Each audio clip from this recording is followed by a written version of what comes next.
Hello, BookTube, and greetings from a beautiful, sunny Friday that didn't even break 80 degrees Fahrenheit. A beautiful, dry, blue sky day, the last of its kind for quite some time. We're going to easily break 80 this weekend, and next week we're getting genuinely hot, up into the low, or even I think a couple of days could reach the mid 90s Fahrenheit.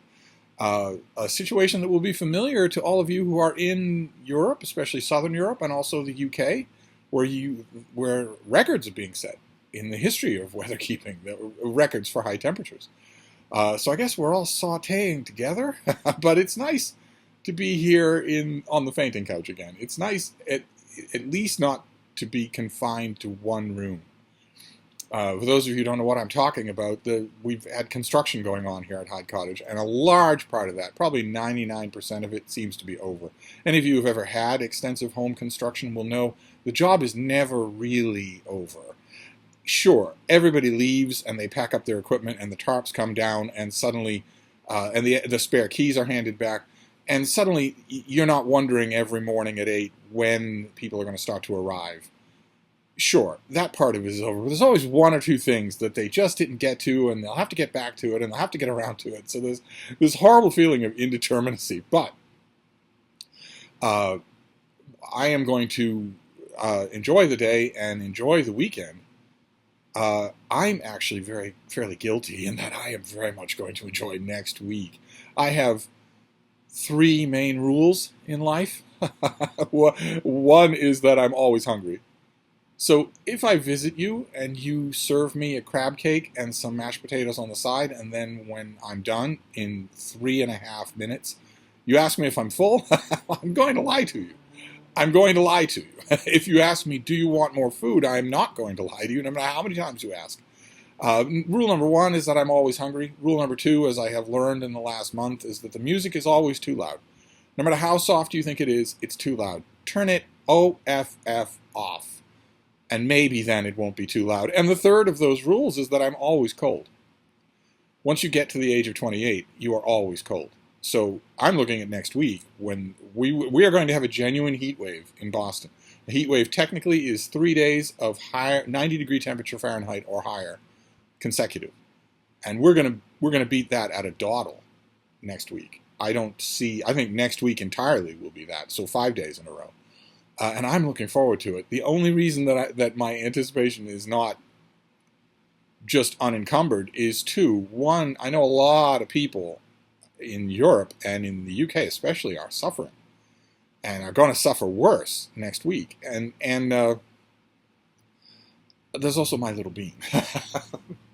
My little bean is she's full of heart and she's full of vim and vigor. Any of you who've ever met her could attest to this, but she doesn't handle the heat well. I've noticed that since she was a little puppy. She just doesn't. She just doesn't handle it well. It knocks her off her balance, and she won't admit it. So I have to be extra careful about not overstraining her.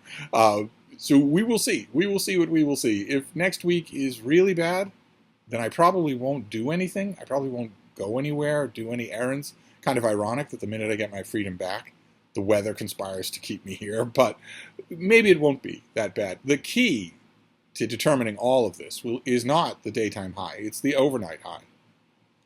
The key to determining how bearable any kind of heat wave is does it cool off at night at all? If it doesn't, and I know there are days coming, in late July, in early August, maybe mid-August, maybe even a couple of freak events in September, I know there will be times when it's 80, 85 degrees Fahrenheit at night. But for now, we will see. There might be pockets of habitability. But in the meantime, I've got mail. 3 packages, just like yesterday. I thought we'd go over them together and see what we have here. I'm feeling very burnished and satisfied because I just did my work bookcase. I just redid it. It was an absolute mess. Things piled on top of other things, piled willy-nilly, with no organization whatsoever, and it has to be organized. We are now in the middle of July, so I felt comfortable removing all of the remaining July review copies from the top shelf. And I put all the August copies up there, and then September, and then October, and then the bottom shelf is just everything else. It's everything later than October. And I will sort that later on. But that felt wonderful because that bookcase had a lot of crap on it. So I'm ready for our review copies. What have we got here? So this is from the Godine Press. This comes out in late September. I already have a shelf ready for that. And this is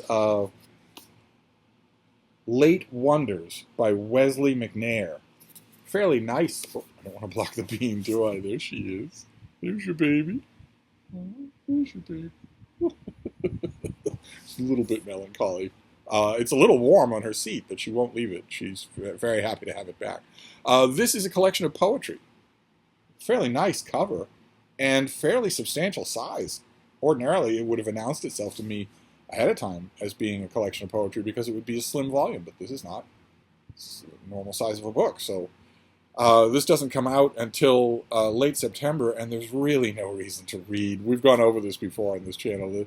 It's comical to read the publicity copy for poetry volumes. Nobody knows what to say about them at all. Is this going to be the same? Probably it will be. With a plain-spoken tenderness, Wesley McNair's story-like poems celebrate the dreamers and the misfits, the small but hard-earned triumphs of everyday life. Since the publication of his first book nearly 40 years ago, McNair has earned a reputation as an intimate observer and a poet of place. In these lucid, far-ranging poems, he proves his empathy and sense of place are endless. I don't know what any of that means. I'll deal with it when the time comes. I don't have to deal with it now. Then we have some cardboard, no boxes this time around.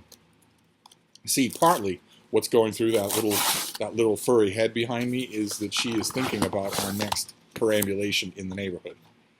And it's going to be shorter than she wants it to be even now. I can only imagine what that's going to be like next week. Next week, the voyages outside, aside from the one at dawn, are going to have to be incredibly short, and she doesn't like that. And dogs don't have the part of their brain that goes right here is the size of a pinball. So they don't have the ability to pause it forward in time. There's no way, even knowing how to talk to her, for me to say to her, I want you to think about something that's going to happen in late September as if it were real. There's no way for me to do that, and so there's no way for me to get her to balance out what she views as deprivation now. There's no way for me to tell her, yes, next week will be rough for walks, but I will make it up to you. I can say that to her, but I can't get the process across at all. So what is this next one? This is going to be a paperback original. It comes out in early August. That's good. Oh, how wonderful. Okay. All right, we'll talk about the form in just a minute here. This is from the good folks at Verso Books, and this is called The Disappearance of Joseph Mengele by Olivier Guez. The Disappearance of Joseph Mengele. Quite the cover there. Let's see here. I don't want to block the beam, but I don't want to block the book either. So let's see. What have we got here? On the outskirts of Buenos Aires, circa 1950, a group of wealthy German expats sits around a garden barbecue reminiscing. A bust of Hitler watches over them. This group includes Joseph Mengele, the angel of death, who performed horrific experiments on the prisoners of Auschwitz. For 3 decades, until the day he collapsed in the Brazilian surf in 1979, he floated through South America in linen suits, keeping 2 steps ahead of Mossad agents, international police, and the world's journalists. Winner of France's prestigious Renaudot Prize, this book traces Mengele's footsteps through these years of flight. Written by acclaimed author Olivier Guez, this rigorously researched novel, drawn almost entirely from historical documents, is a literary manhunt on the trail of one of the most elusive and evil figures of the 20th century. It's been translated into 25 languages, and it sold over 300 copies in France. 300,000 copies in France. That's amazing. Poor France. Oh, my. Poor France. Sautéing on an open flame these days with this heat. The map of Europe and the UK, for temperature-wise, looks like something out of Dante's Inferno. Some of you are dealing with that, I know. Some of you are watching me from the old country. Okay, well, do we have another example here of what I've been talking about? This kind of Wolf Hall school of historical novels? Take a morally evil or disreputable or even iffy figure from history and inhabit them without trying to generate sympathy, humanize them without sympathizing them. That's a thin line to walk, but I've now seen it done twice really well. Really, really well. Hilary Mantel did it for 3 books. And Antonio Scarlatti did it for Benito Mussolini. Is that what this is going to be? I can't wait to find out. Well, I will wait to find out, because this doesn't come out until August 9th, the anniversary of the bombing of Nagasaki. but I have a lot of July stuff to read. I don't think I'll be getting to August 9th books tonight. This will not be going on my TBR tonight. But can we spare a minute to talk about the book itself? This is the finished paperback. This is what you're going to see in the bookstores. It's got a nicely designed cover. It's got really deep French flaps. Look at the end papers there. Buenos Aires. We have that on the front as well. Yes, we do. Look at that. And this is going to be $20, as opposed to $35, $40, or even $50, which is these are the things that we have seen. $20 is still too much. This should be $10. But I wish, as I've said many times, that all new books came out like this. I think they would sell a lot more copies, and isn't that the whole point? Okay, so this comes out. I'm hesitating only because I am intrigued by this. And August 9th, although it is down the line, is not prohibitively down the line. Maybe it's not a long thing. It's 100 pages soaking wet. Maybe, or 200 pages. Maybe I could do this. This is translated from the French by Georgia de Chamberet. And this is came out in France in 2017. That's a long time. Maybe I will. Let's see what this last one is. Maybe this will tip the scale one way or another. The poetry volume I don't have to worry about. But this other one it's a finished copy of something. That ordinarily means that the deadline is coming right up. Let's see what we have here. Oh, yes, okay. All right.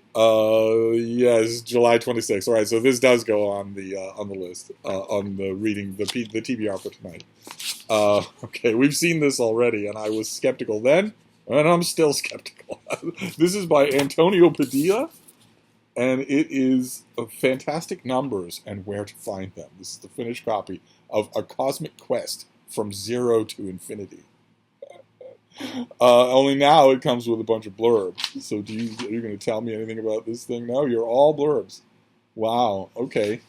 Well, I don't need that. What do we know about the book? In this book, leading theoretical physicist and YouTube star Antonio Padilla takes us on an irreverent cosmic tour of 9 of the most extraordinary numbers in physics, offering a startling picture of how the universe works. They include Graham's number, which is so large that if you thought about it in the wrong way, your head would collapse into a singularity.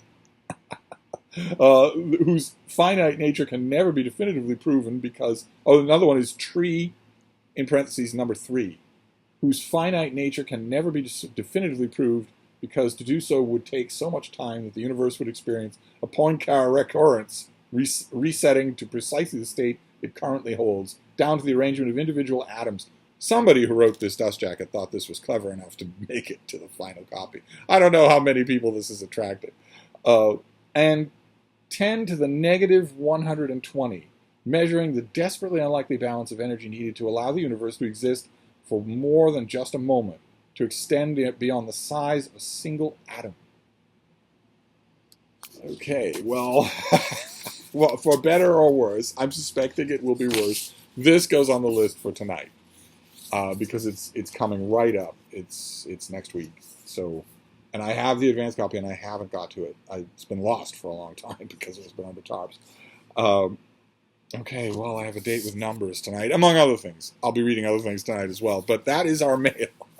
That is our mail. Fantastic Numbers and Where to Find Them. We shall see. If this guy can get through to me, he can get through to anybody. But it's one YouTube star to another. Then The Disappearance of Joseph Mengele, finally making its English language translation, and Late Wonders, an autumn book of poetry. So, a nice mix. A nice odd mix. Math and translated literature and poetry. So that is the mail for today. You can see the bean is stretching and fidgeting. She clearly wants to go outseas. I don't know how we're going to work that, but I'll give it a try. If she wants to, I'll just keep an eye on her. That's all. So I'll wrap this up for now, and I will see you soon. Thank you, BookTube.